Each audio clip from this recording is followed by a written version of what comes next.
Hello नमस्ते.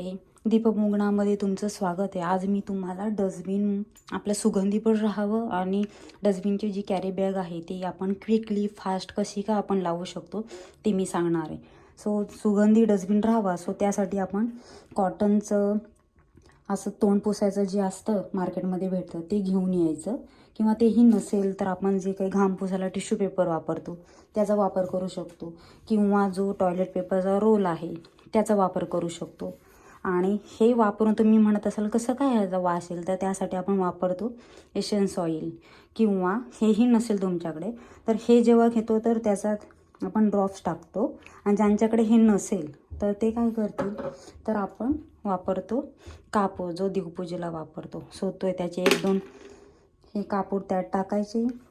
Essence oil मी eucalyptus oil, त्याला निलगिरीच oil असं म्हणतात, ते टाकायचं. आणि ते नसेल कापूर टाकायचं. आणि जे आपण नॅपकिन घेतलेलं आहे टिश्यू कॉटनचा त्यावर हे ड्रॉप्स टाकायचे. ज्यांच्याकडे हे नाही ज्यांच्याकडे अत्तर आहे ते अत्तर टाकू शकतात, परफ्यूम टाकू शकतात. आणि त्यामुळे आपला जो डस्टबिन आहे तो छान सुंदर सुवासिक राहतो जेव्हा आपण त्यातून कचरा काढतो. आता तुम्ही म्हणाल तर पटकन कसं टाकायचं पॉलिथिन बॅग डस्टबिनमध्ये, तर नॉर्मली आपण असे टाकतो. आणि ह्यामुळे काय होतं, हवा अटकून राहते आणि जेव्हा कचरा टाकत राहतो आणि जेव्हा बॅग काढायला घेतो तर ती निघत नाही. मग त्यासाठी काय करायचं, थोडी उलटी आयडिया वापरायची. डस्टबिनची कॅरी बॅगच उलटी टाकायची आणि पटकन असा हात घालायचा. आणि त्यामुळे काय आहे, बॅग तर स्वच्छच असते त्यामुळे हात घालण्यात आपल्याला घाण वाटण्यासारखं काहीच नाही.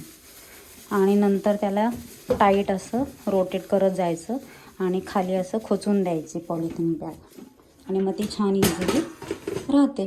आणि तसंच याही डस्टबिनच्या बॅगला आपण करू शकतो. तर ही ओपन केली की उलटी टाकायची आणि पटकन असा हात घालायचा